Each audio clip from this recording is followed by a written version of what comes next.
Yes. Ready, not me. Then I Um, suppose that, sorry, I suppose that might we will record, welcome, yeah, record. we will Need to record welcome first. other Yeah, people, and then the habits is to record the presentation to be sure that people who are not able to join us during the presentation could see it, watch it later. And yeah, Brian also promised to send us the slideshow. Then video and slideshow will be posted on the website. And Risto will also prepare a podcast. A podcast is if I know well. thank you, sir. Then thank you to all of us to be there. Thank you also Yep, for Cassandra. Cassandra is the practical organizer of these meetings, and you know that it's very late for her at the moment. Then it's yes. also something important to respect the timing. And thanks to those who are so early in the morning, then it's important for us to have these activities, to keep contact with the AIESEP family. I like this term, even if some people don't agree with it, but I believe it's important because we are interested by the same topics and we would like to go in the same direction. Then, Yeah, Fiona, the floor is yeah, yours, maybe to introduce Brian and the topic of sure, today. And sure. after that, you'll be in charge to lead the discussion. Okay, I'm sure that everyone will be very interested by your content, Brian. So I'm really delighted to welcome Professor Brian Culp today to this session. Brian is doing really, really important work in our field. Today he's going to talk to us about Black humanity in a crisis of movement. I believe it is absolutely important for AIESEP and our community to engage with this topic. Brian is an expert in the area, and I really can't wait to hear what you have to say, Brian, and more importantly, how we're going to engage with what you say. Okay, so it's an important moment for our organization worldwide, and yeah, I really look forward to this. So I'm going to hand straight across to you, Brian, if that's okay, to give you as much time as possible. Thanks a million. Very good. I'm going to go ahead and share my screen so we can go ahead and get started and stay on time.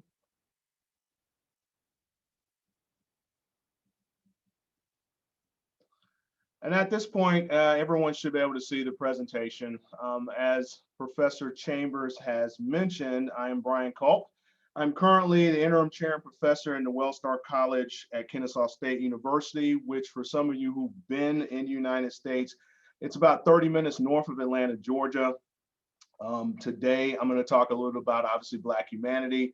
I was told to talk about this a bit as it relates to the sport pedagogy context, but some of you who know me well will recognize the fact that you will see some things embedded related to public health, physical activities, and cultural studies as well.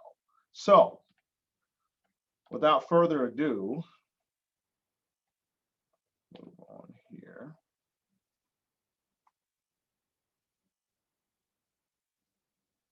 So I always put disclaimers up for presentations, depending on what they are. And this one I thought would be very important, particularly given the topic. So this particular presentation and interpretations that follow are not intended to paint Black people as a monolithic group. It's recognized that perspectives of the Black experience across the globe are influenced by a host of social, political, environmental factors. Further, is understanding that this presentation is not a substitute for intentional and sustained efforts to combat inequity, racism, other isms, and other anti-Black practices. So some may ask, like, why do I put a disclaimer? The tendency is when we talk about issues related to Black people is what can happen if one is not careful is that one person ends up being the stereotypical representation of a whole group, because people over a period of time tend to be comfortable with that one person. The other reason why I put the disclaimer up is because, quite frankly, some people show up for presentations I've seen a lot of that in the past few years, but they don't actually want to do the work to deconstruct some of the things that we have in place. So our brief overview today is going to involve the following. I'm going to give a brief perspective related to dehumanization and talk about the importance of that as a foundational concept of the discussion today. I'm going to talk a little bit about 1996. I know in our pre-discussions, we had a few people talking about their age, and I'm going to go briefly back in time to 1996 and kind of give you a view of spatiality. And then what I'm going to do is present 3 recent articles that I think really fit to this discussion of Black humanity. And as a result of that, I'm going to talk about some things related to Afrofuturism, which may be an area that we can look at in order to help not just diagnose the issue of in order to diagnose this issue of Black inhumanity, and also think about some ways that we in physical education, sport pedagogy, sport, and our organizations can help dissolve this particular problem.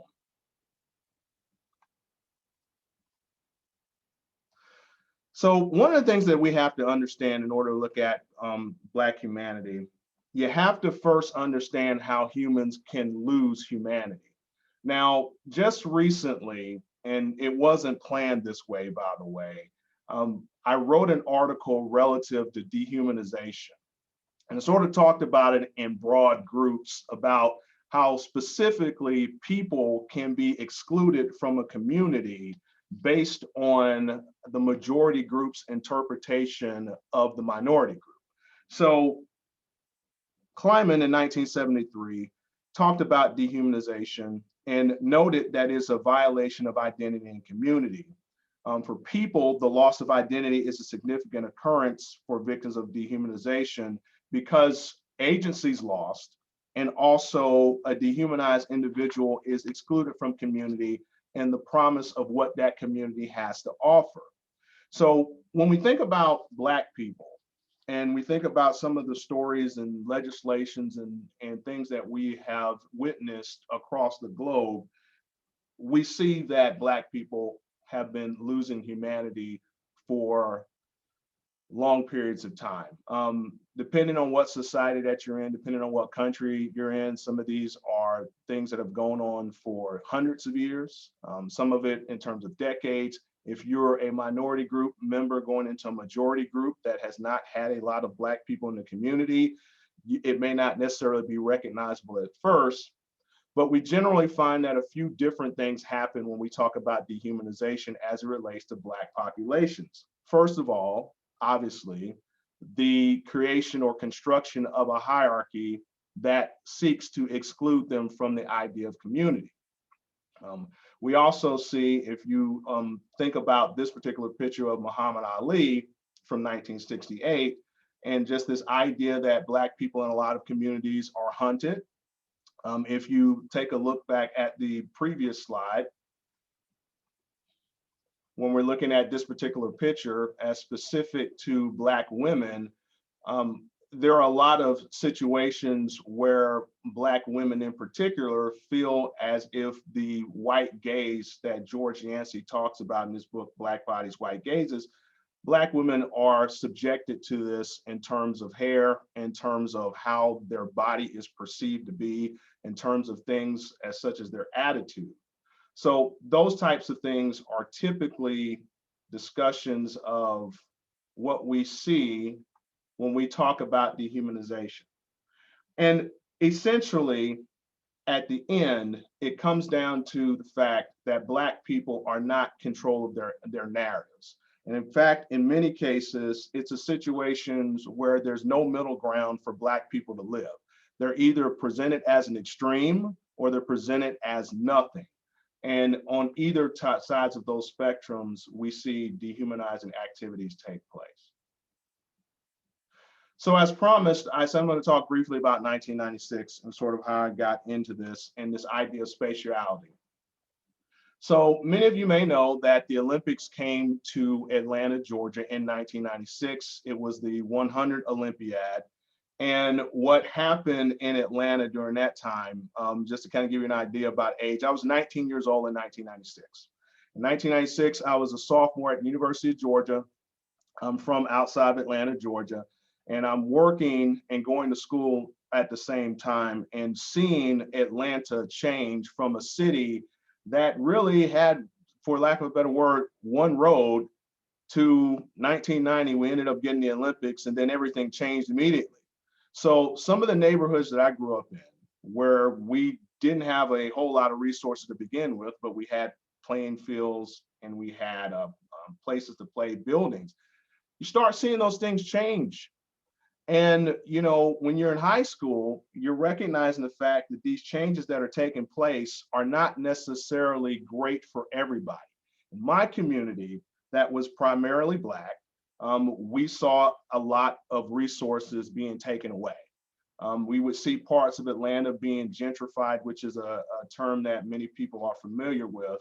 And we're looking at this infusion of internationalization, and at the same time recognizing that some of the structures that were still in place, such as we see it on this particular slide here, this is a picture of Confederate soldiers, Confederate generals at Stone Mountain, Georgia, which was one of the birthplaces of the Ku Klux Klan. And then there's another history behind that. But you know, you're walking around and you're seeing structures being created that promote peace and reconciliation. At the same time, there's no discussion of taking away these old structures. So this idea is something that when we talk about space is related to Black groups, it's something that has always been in negotiation. We feel like we belong in the space, but at the same time, the structures that sort of restrict us are still in place while we have capitalism that is running rampant in a lot of cities. So as promised, and I'm going to move through this slide and the next one pretty quickly because these are just formational slides. So 2005, I finished at the University of Georgia, my doctorate. We started putting up multicultural practicums, and one of my first studies was looking at that particular practicum and just looking at what multiculturalism is.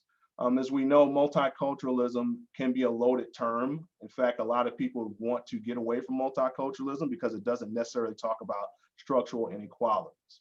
The second study that I did that I thought that was appropriate for this discussion today was looking at the archetypes and philosophical motivations of urban elementary physical education teachers.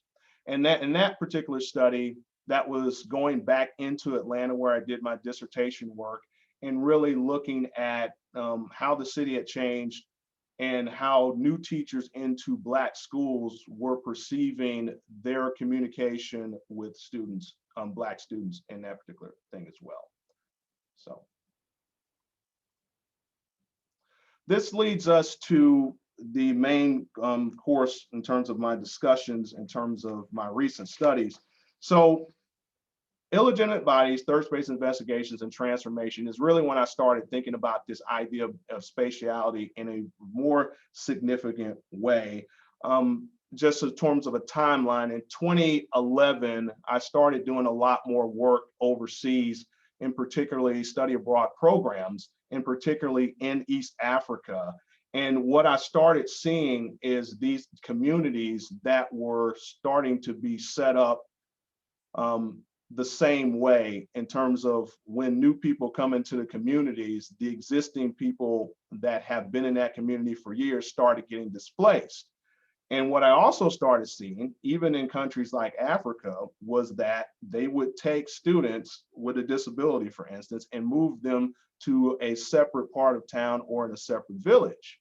And I really started thinking about that when I saw it in Africa. To sort of understand from my vantage point, growing up in Atlanta as a Black man, everyone tells you that at some point you need to go to Africa. So that's part of the narrative that was sort of put in my head for years growing up. I had an opportunity to do it. And then I went over there and I started seeing some of the same structures that were in place in the Western world.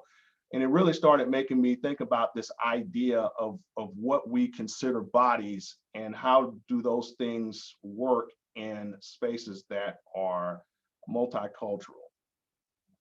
So illegitimate bodies and legitimate times was in 2017. And in 2016, as most of us know, 2016 was when Trump took office, Donald Trump, the former president of the United States. And that really got me thinking about this idea of illegitimacy and who do we consider illegitimate in societies. Generally, when you go back and if you skim over that paper, you'll see that I sort of said it in the discussion of Greek and Roman ideals about what they thought was beautiful as terms of a citizen and a person and how they excluded people. So situated in that, what I started talking about was immigration, multiculturalism, and post-racial America in terms of in the United States, who do we consider as a citizen and what impact might that have for physical education? So one of the biggest things that I think I talked about in that particular lecture was theoretical framework of the capability approach by Nussbaum in terms of how she looked at things from the World Health Organization and the types of ideas about life, liberty, and pursuit of happiness, and how those things were not taking place in the United States. Another part of that particular article I did a lot of work on was talking about this idea of eugenics. And anywhere that I've followed physical education in the world, the big ugly secret we don't talk about is the fact that physical education is rooted in whiteness and physical education is rooted in a heavy history of eugenics. And this is a history that we do not have in physical education curriculum. In fact, it is not discussed at all. And there are a lot of different reasons for that. You know, first of all, personally, I think it's obviously intentional, but I think people really have bought into this narrative that sport and physical education is sort of divorced from those different types of aspects. The next study is the one that we'll come back to in a few minutes, was third space investigations. And I started looking at this last year, in particular, looking over this idea of people and geography and destiny. And two of the things that I talk about in particular, and you go back to look at it, it was cityhood movements, which is cities within cities, so to speak, that are creating and separating themselves based on racial lines. And they say it's taxes, but typically what happens is these particular groups will take the best parts of the neighborhood and pretty much break themselves away from the rest of the city while everyone else pays taxpayer money for services that they can't use. So this idea of production of space, and what I started discussing here were a few different ways that we could look at third space, which I'll get back to in a little bit there. Obviously, that charts for that discussion. Now, one of my colleagues, Dr. Tara Blackshear, I believe is on this call. And it's funny because at the same time that I was finishing this work up last year, I was contacted by Dr. Blackshear, and she had asked the question of, hey, do you want to work on something related to standards? And I thought it was the next logical thing to talk about because standards for physical education, particularly in the United States, drive how we look at people in the United States indirectly, and in some ways from a hidden curriculum perspective. And I do hope that at some point you get Dr. Blackshear on here. That's why I'm going to leave some room, and I'm not going to talk about all these things in detail because she's doing some great work along with Dr. Clark, Langston Clark, who I think everyone is familiar with as well in this particular group. But I think the biggest piece that to focus on as we move to how to discuss Black humanity here in the next few slides is questioning this notion of physical literacy as related to Black youth. So, and really understand the fact that things like physical literacy and meaningful PE are not bad things, but looking at them in terms of have we presented a lens that actually includes everybody in that discussion? Because if we're not, then we may be presenting and promoting ideals that we don't necessarily want. So for our discussion on humanity, the first thing to recognize is obviously Black people are human beings. And unfortunately, in the past few years in particular, we've seen several incidents across the world that have basically looked at Black people as if they're second-class citizens, and even in some cases, third-class citizens, if there's a such thing, whether it is people bird watching at the park, which is an example that I have here on this particular slide, which is the United Kingdom thinking about Black Lives Matter in a really intentional way, then they may not have been doing it before. And we're seeing a lot of Black people around the world really having important conversations about identity that they were not having before because they have been suppressed. So when we think about this concept of Black humanity, what it means to be Black and human is unresolved for non-Black people. And that's a very important thing to understand.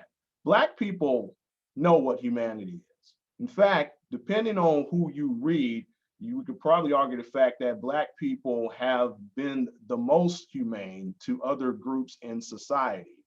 But for non-Black people, they don't necessarily understand the concept of Black humanity and how it's gone through a few different stages. So first of all, obviously the impact of colonialism across the world has created a lot of situations where Black people are looked at as not equal.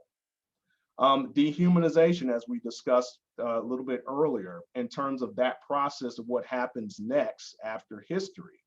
Then there's a process that we don't talk about enough, which is called deculturalization, which is essentially taking a group of people and stripping their culture away from them and deciding that I'm going to reprogram them with the other majority group's culture.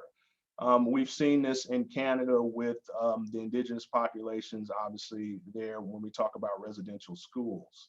Another piece of it is cultural appropriation, and what I put here is monetarization. So we're having situations now where majority groups will appropriate Black culture, but they want to make money off that culture. They don't necessarily want to have Black people be in a situation where they can benefit from their talent that they have brought to the table. And then one of the last pieces when we think about Black humanity is this expectation that Black people are supposed to conform to these standards and not ask any questions about these things whatsoever. So indeed, Black matters are spatial matters. Again, when we talk about spatiality and spatial justice, this is not necessarily a new concept. It's a new concept when we're looking at it in terms of physicality and physical education and kinesiology. But look at these particular types of examples. And again, these are comments that you may see when you're looking at local news. So for instance, when we think about recreation, why doesn't anyone make room for me on the bike path? And that pretty much speaks to the fact that there's a lot of research that suggests that when you're interviewing Black people in recreational spaces, they feel as if white people control all of the spaces. So it could be situations from moving bike lanes to being on one piece of the sidewalk and white people are walking toward Black people and white people feel compelled not to move in order to make room for Black people to pass on that same side of the street. It could be situations such as most of us are reading about recently, which is people getting fair value for their houses. There's one current story that has been going around, and this is not uncommon, by the way, in the United States, where a Black couple will try to sell their house for a certain amount of money, market value, and they get lowballed or they get a horrible offer for that. And then what they usually do is tell one of their white friends to stand in for them, and they end up getting an offer that is over market value, okay? The idea of why are people looking at me? We generally see that as a theme as well, is when Black people go into spaces, and I'll discourse on this in a couple minutes a little bit further. And one big thing I think a lot of people are not aware of, particularly to the United States, is some of us are familiar with tracing protocols such as Ancestry.com and tracing genealogy. And the fact that there are a lot of Black people in North America who cannot trace back over from the United States because of the fact that they were brought over on the transatlantic slave trade. So for instance, you could be in a situation where you talk to white friends, which I have, and they can trace themselves all the way back to England, their street, their crest. And when I have tried to do that, I can only trace myself back to South Carolina, right?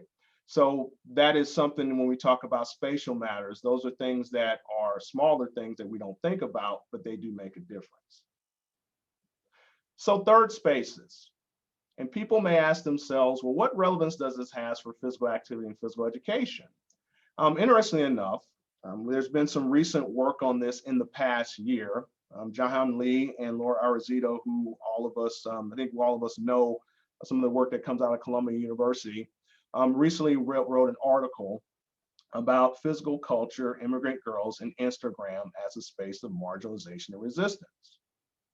And some of the questions when I'm posing, looking at third spaces that I pose in the article, and some things for us to think about is, first of all, what is this transition from space to place? Because as I'll mention a little bit later, all of us have a geography, no matter where we come from. Some of us, if for our students, it could be something as small as the students who take the bus to school versus students who take the car to school. They live two completely different worlds before they get to that particular school. And when they go home, they live particularly different lives as well. And that's just one example for physical education. One thing that we do need to work on in terms of thinking about third space, if we're going to apply this particular concept to our practices, is thinking about a scale of analysis. There's not, in geography, they're having this issue as well. It's like, what does place mean in relation to physical education and schooling? And what does place mean to this third area here when we talk about youth finding community through online endeavors? As I've mentioned to people several times, COVID-19 will be impacting students as they interact, they come back into schools, because we have a lot of students now who actually find their communities through online media or through video gaming, and not necessarily through physical education classes, and primarily because we don't provide that time for them to build a community. And this is always one of the discussions that we have when people ask, well, what model do you like, Dr. Culp? And I say, I think they all work if they're given time to work and if you have teachers and a support system in place. So some of the investigations here you can sort of look at on the side in terms of how I conceptualize how we might want to look at these issues related to sport pedagogy and physical activity. And I think some of the biggest ones that we don't pay attention to enough is obviously proxemics, okay, which is there's forms of human territory. We can look at that at some point. And then the other piece is intersectionality, okay. The rest of it, as we sort of move on, I'm going to provide slides for everyone that can kind of go through those. When I was asked to think about a few weeks ago, what is a hidden message for Black youth? And one of the things that I asked one of the classes that I visit is to think about how we teach physical education in class. So January the 6th, many of you are aware of the fact that there was an insurrection in the United States of America, where we had groups of people who were not satisfied with the election results and felt like they were not heard, that they decided that they wanted to essentially rush the Capitol.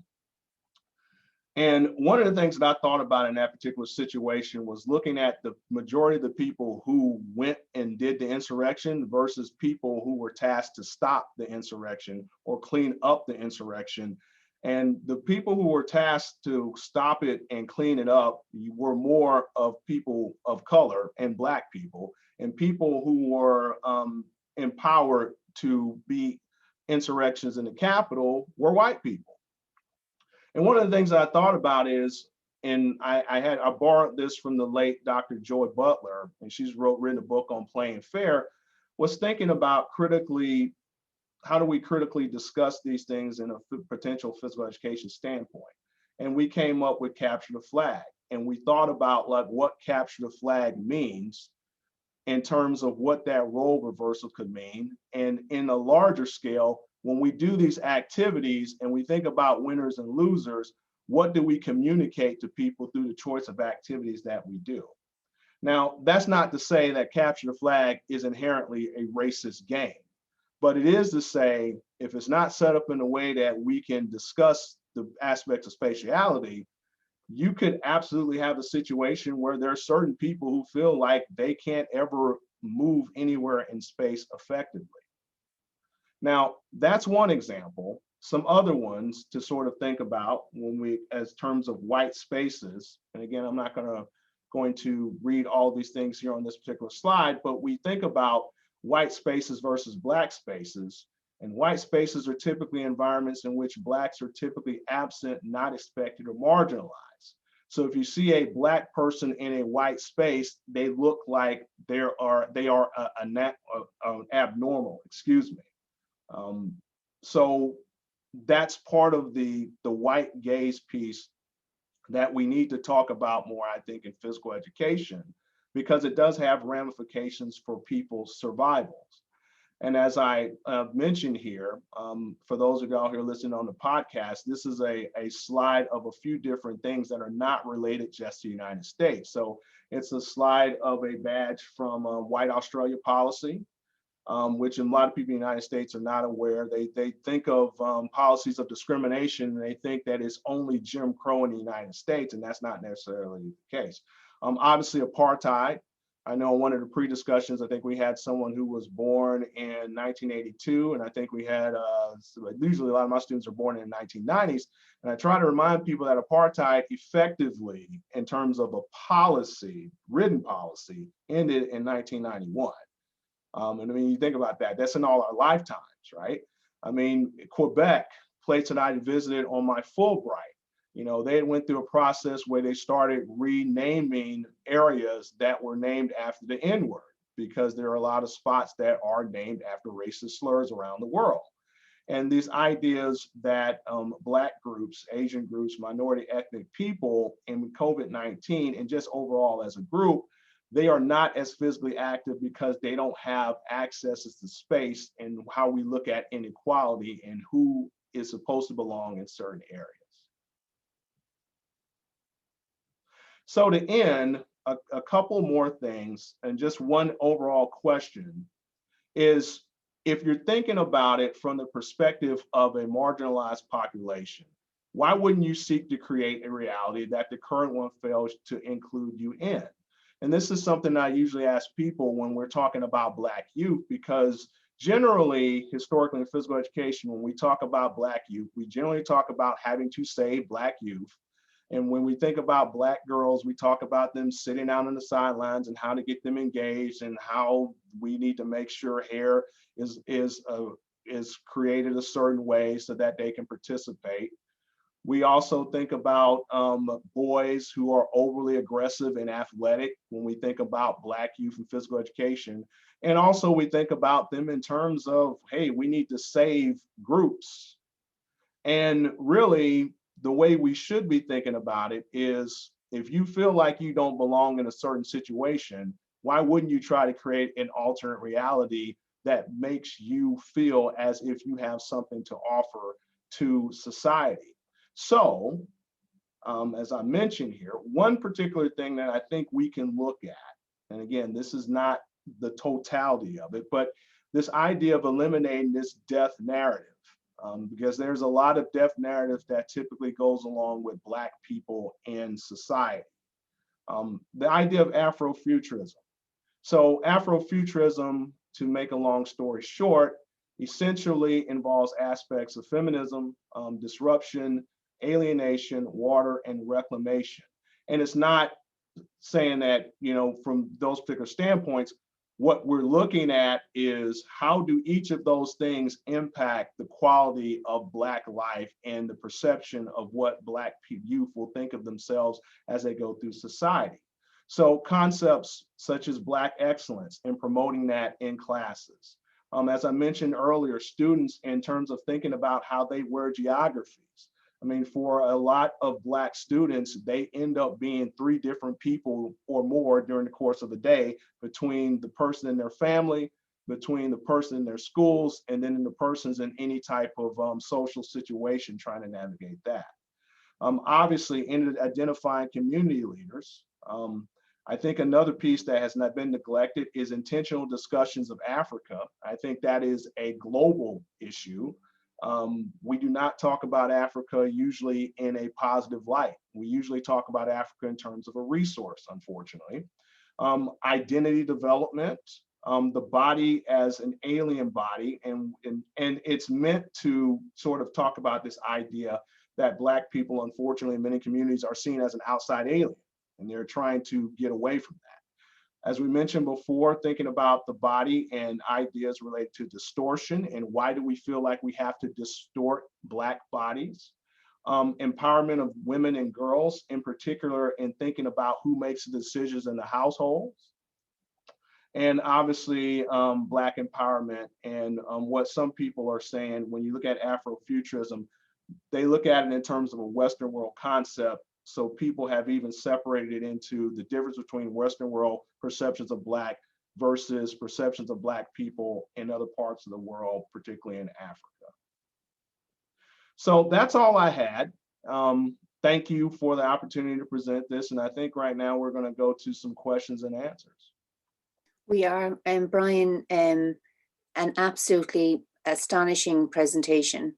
It's just the depth of thought that you've stuck me to the spot with some of the things you're saying. Okay, and this is why I opened the session by saying this is such an important conversation for our profession and also for this association. So a huge well done on opening our eyes to these issues, and I'd like to pass it across to our colleagues on the call now and to open it up for discussion and questions. So, right, so I think it's kind of a momentous time for us at this point. So let's take it. So who would like to open up with a question? And I have a number of things that I'd like to ask, but I don't want to hog the time. I would like to pass across to our colleagues. So does anyone want to open up with a question, please, for Brian?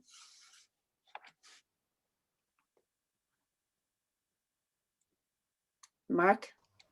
Yes, okay. Thank you, Brian. It's always difficult to ask the first question, but after that, I believe that people will be there. And I'm sure that everyone has a lot of question or reaction. I would like to ask you if you compare the situation of this Black humanity in USA and in other regions or countries around the world. Because I know that there are some behaviors that we can find everywhere, but maybe the situation is more critical in the US than maybe in other places on the world. Then I would like to have your opinion about this. I'm glad you asked that question. I think one thing I made a reference to Dr. Langston Clark, who many of you know. Critical race theory, for instance, has been around for decades, but I think he did a very good job of talking about critical race theory in terms of the context of specifically the United States. The United States context, and again, I'm speaking specifically for the United States, so everybody else can sort of help me out about their perceptions here, looks at Black people as a source of property. And it is from the vestiges of the transatlantic slave trade. So Black people are property. Black people are considered, we've had legislation here that's considered Black people 3/5 of people, so not even a full person. Our voting laws have been situated on that. The way that land has been looked at has been situated on that. The way that we look at physicality and athleticism has been situated in those different types of things. So particular to the United States, the conversation I generally have with people is that you have to look at physical education in the United States in a little bit different lens, because we are so intertwined with sport and physical education in this country. So the tendency for a lot of people who join physical education in the United States is that they look at their students and classes as potential athletes, as there's going to be some type of production that comes out of that particular student. right? They're not necessarily, and again, this is just my opinion on this, they're not necessarily looking at, okay, what's always the appropriate piece for us to get students' motor growth. Now, I don't know how that looks like in other countries. As I said before, I don't think that this is just a United States phenomenon, but there are certain things that how we intertwine sport and physical education so closely here in the United States, it tends to lend itself to more dehumanization of Black students. Thanks, Brian. Any other colleague want to pose a question? That was a very good question, by the way. Elke. Yeah. Thank you very much, Brian, for your interesting insight to your research work. Linking to the question of Mark, I see some parallels to the Muslim community in Germany. And my thoughts were, or probably also have an answer for the Black communities in the US, the role of media. So is there any impact of how Black communities, or in Germany, I would say, the Muslim community is represented in media?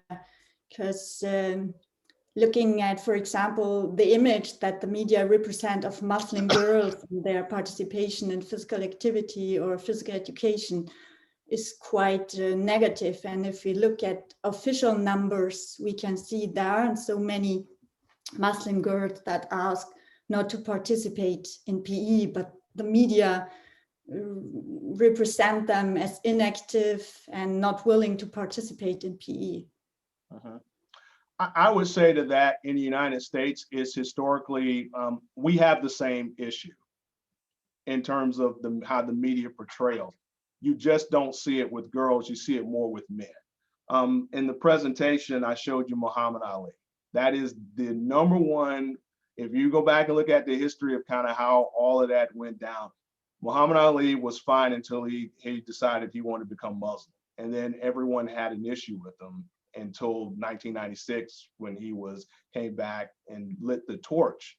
So when we look at celebrations, for instance, when you even look at sport, it's very common to see someone celebrate and their Christian religion, if they celebrate that, or if they talk about their Christian God, everybody's fine with it. If someone does anything related to a Muslim appreciation or Muslim celebration, it's tended to be shunned at from the media. And even as you sort of alluded to in terms of dress, we have teachers here who will question dress codes, question hair, and they're all based primarily on religion. Thanks, Elke. Thank you. I'm just making sure that everybody gets a chance to say what they want to say. Any other comments or even reactions? Risto. Thanks, Brian. I had a question about taking this to the PEAT level. What's your kind of opinion on, would you advocate for PEAT programs having a specific race, social justice, gender kind of class, looking at it from a sport or physical education point of view? Or would you advocate for, which I think would be harder to do, to get everybody on board and talk about it in every class, which I think would be ideal. I know there's a recent research study on this that looked across different US institutions and different international institutions, but where do you stand on that? And is that something that you have at your university? Great question. So I'm biased, and I will always tell you that it needs to happen in every class. I've been saying that for 15, 16 years. I think when we've seen that approach, you tend to have programs that are not just more progressive, but the students who come out of that programs, they know how to talk and work with a lot of different students and meet the needs of a lot of different communities. So I would say, yeah, I think it needs to be overall within every class. It has to be supported, obviously, by administration. And I think even more importantly, it needs to be assessed. Because most of the time when we assess at the end of a program or at the end of student teaching. And a lot of our student teachers they're tired. They don't really want to talk about it, but we have to assess them 5 years down the road 10 years down the road, in some cases, if some of us are going to stay around that long, to sort of see what type of impact are happening in those particular types of schools or places that they work with, or even in terms of their interpretation of what social justice is. I mean, I'm obviously here in the Southern United States. I get a mixed bag of students. I get a lot of students who do not understand social justice principles, quite frankly, because they've never been introduced to them. And that's the Black and the white students, right? So, and it's the thing, particularly with PEAT majors, we are seduced into this idea that if we play sports together, if we work together, then everything's going to be okay.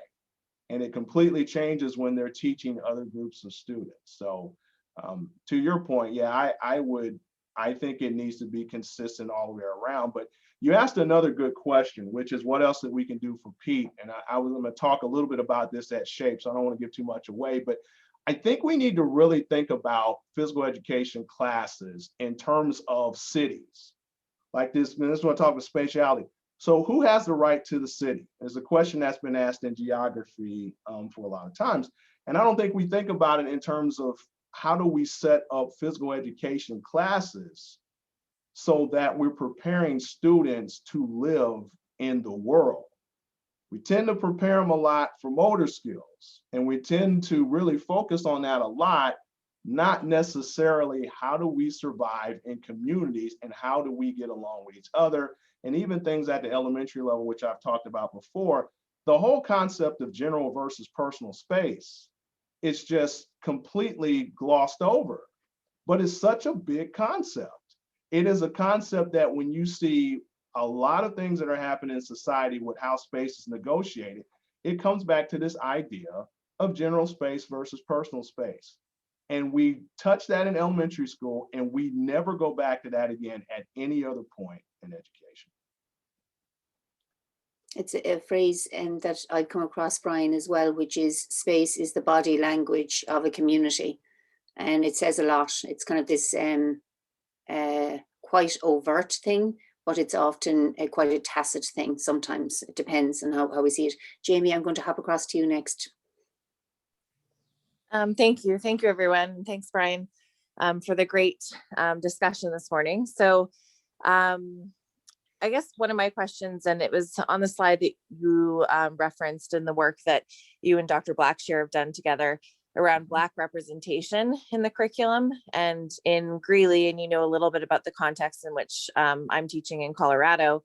Over 50% of our K through 12 schools students are actually from the Latinx population. And so I'm just curious, as far as thinking about when we think about PEAT and just preparing future teachers, the notion of Black representation in the curriculum, does that translate across other minority groups as well? Or should we be focusing specifically on Black representation and representation of all of the other potential minority groups within communities? And I would actually argue that in K through 12 schools here, obviously if Latinx population is more than 50%, they are not the minority group. And so just you're curious to hear your thoughts around that. Yeah, that's a great question. And Dr. Blackshear can certainly, like I said, I think she's here, she can certainly add her opinion on this as well. I think what we have to understand, particularly to the United States, is that civil rights have historically come through Black groups. So because we for so long has been the largest minority population in the United States, and when we think about history of laws, they have come through Black groups. So in perceiving that article, it's first of all was obviously we have Black people who are getting killed and disadvantaged at high levels. And the other part of that is, okay, well, what does that mean? Well, I think it means that there's openings for other people to talk about other groups in relation to physical education as well. So that was pretty much in terms of my interpretation, the situation of why we were thinking about that article in terms of from a civil rights perspective. And we're looking at like how legislation has sort of gone from Black people and everybody else has sort of, for lack of a better word, has emulated that. and have also moved through that in order to get their freedoms as well. I will also say this, and just to kind of add to your point, particularly where you are in Colorado, and we talked about this a couple of weeks ago, from a recruitment and retention standpoint, we're horrible with that. We do not do a good job of recruitment and retention of all quote unquote underrepresented minority populations in the United States related to PvP. So I do think that that's an area that we need to improve upon. And I think that that will help with some of the outcomes for standards, because I think it's very difficult, and this has been the space that I've been in for a few years. Sometimes it's very difficult for me as a Black man to talk about other groups because I don't feel like I'm doing it justice. Right? So I work really hard to try to get speakers in. And I think it can be a lot of pressure for any one person to talk about another group because you're never going to get everything correct. Brian, I think this is a nice segue to just ask you some, I suppose, your insights, and maybe Tara and others on the call, in relation to the strategic direction of our organization, of AIESEP. We're in the midst of developing our strategy, and we're putting a lot of work into that. And you would be aware from our work in New York that we did call out different pillars, one of which was the equity in diversity and inclusion pillar. But myself and Mark and colleagues from the board, Aria and others that are on this call, we're not just interested in that being words. We wanted to really, to activate this throughout the organization and to have the pipeline of diversity rolling through the whole organization, that on the board you will see that representation, that our membership really, you can actually, it's mirrored all the way through, and it's not now at the moment. So I'd love your advice on that. We're at a particular moment, and I'd like to hear from you on that point, please. Would really be helpful. Thank you. Well, great. I'm gonna give a couple comments, and then, as I said, open it up for everybody else if they have some diverse opinions, because I know some people here on this call are part of some groups that are currently working this right now. So, Dr. LaRusso is actually on this particular call right now, and I don't want to call her out, but we had a discussion about this a few months ago in terms of what about a self-study of an organization as a first start. And I don't know if AIESEP has done that, but I think that's a very important thing in terms of, first of all, establishing where you are positionally, your history, and where you want to go. And then, quite frankly, you're going to have to interview people and who have participated in these conferences before. I don't think it's any surprise, and Tara and I talked about this actually a couple of days ago, that when you see another person of color at AIESEP, it's a rare occasion. I mean, it's kind of one of those things where you look into each other's eyes and it's like, okay, well, where are you from? And it doesn't matter what part of the world you're from. And that's not to say that people are intentionally trying to exclude folks, but I think we need to interview people who come to this conference who are from underrepresented populations and figure out, first of all, why are they coming to the conference? What are the barriers that are keeping them from coming to the conference? Because there are a lot of things that are barriers, such as, first of all, money, okay? That's a real big one. Some of it is career goals. Some of it is the university not for instance, rewarding that type of engagement as they probably should. Some of it is just, quite frankly, fear. I mean, the first time I went to a few AIESEPs and presented, I'm sitting there like, I have no idea what these people, what people perceive me as, but you get comfortable with that over a period of time. So I would say that a self-study is a first step. And then I think from there, you need actionable, measurable items. I think speakers are often a good thing as well. And I think I mentioned to you, and then I'll let somebody else kind of chime in here. We do a horrible job in physical education of exchanges. And in terms of not just knowledge exchanges, but, let's say, for instance, if I wanted to jump on a plane and go visit someone in Scotland for a few weeks and discourse and dialogue about curriculum and get ideas and then bring them back to the United States, well, I just think that there are more opportunities that we can intentionally create for that to happen, because I think you would get a more diverse group coming to participate in those types of things, and it will give different perspectives. So. Yeah, good answer. And we may be coming back to you on that Tara, do you want to join in? Is there anything else you'd like to say, maybe to add to what Brian has said? I actually agree with the taking an inventory on, your Black and other minoritized groups on why they attend the conference. I wasn't even familiar after living overseas for 7 years. It wasn't until Dylan Landy actually approached me and said, do you want to participate in this consortium at AIESEP? And so I think the lack of awareness, I mean, we see it on the national level here at Shape America. And for me, and I don't know enough about AIESEP and its leadership, but the barriers that exist here are there are people who are on the board or in the organization that still want to maintain the status quo. And so I think one of the steps is rooting those people out. And people are aware that these people exist. And I think to have the courage to let people know that if they are not pro inclusion at a fundamental level, that this may not be the organization for you. And I think those are defining moments for organizations where they have to have the courage to put, if you have a white supremacist in your group and you know that to be true, what are you doing about that? Because those folks are cancer and they just start to erode many of the efforts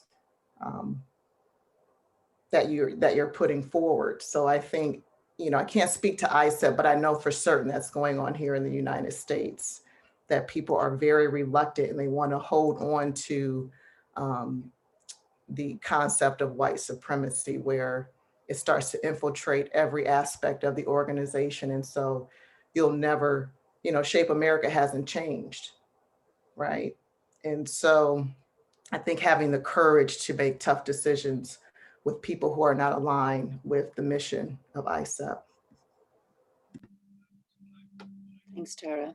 And you're absolutely right, because otherwise the work we're doing now is really important, and we're trying to be, I suppose, to hear the voices of membership and make sure it's driven from that aspect, everything we're doing. But it's not just the words on the page, it's going to be how we live them. And we want to get it right. So we're at a moment of a lot of reflection before everything is really committed to paper and the membership agree on our pathway forward. And then it's about actioning it. And what does this actually look like, and how can we support that diversity to happen throughout the organization tangibly, not just saying we're doing it, but actually doing it. And even if we start doing it in small ways, that's fine. That also grows and flourishes. So that's what we're trying to do, Mark, Aria, other members of the board. So that's what we're interested in it. And this is why today was very important. But it's only one day. Really important to kick this off properly, hear from the folks that are actually researching in this area, live it, know it, understand it. Yeah, really, really important. What I'm going to do now, and I know this is recorded, which is fantastic. And thanks to you, Risto, as well, for helping us on that front. And thanks to you, Cassandra, the person behind everything, trying to keep everything moving smoothly. If it's okay with you, Brian, I'm going to invite Mark now to close this session, but I see this is the beginning of the conversation and action, not just chatting, and just pass across to our president now. Thank you very much. Thanks again, Brian. Thank you very much. Thank you, Fiona. It seems that such diversity is important, not only for Black humanity, but also for people coming from all parts of the world. Then it's important for AIESEP to have people working in sport pedagogy research and who are teaching to physical educators. Then it's important to have people coming from all culture. And because, as I said at the beginning, AIESEP is a very big family. We have the same objectives everywhere. Whatever the color, whatever the culture, whatever the religion, then we would like to have a world with people who are well physically educated and who are able to live in this world together. And I believe that the physical education teacher, because it's the central educator for us, the physical education teacher is the main actor to work for integration, for work together, and to prepare the people to live together. Because we are using the body, we are using things that the people are able to do in their community, and it's important. It's an important role. Then we will continue to work on this. Cassandra explained that we are working already on concrete projects, and we will continue in this direction.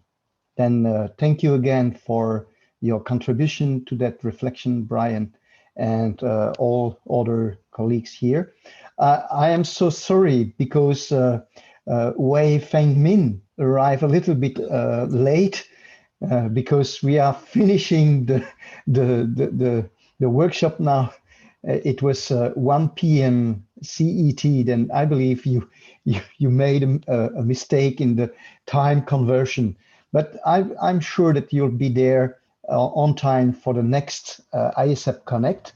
It will be on March 26, logically, and you'll receive information to be part of this next activity. So if you like, we could end this. Thank you again. Bravo, Brian, and speaking about this important aspect. And thanks to all other colleagues to be there. And happy to see you again next time.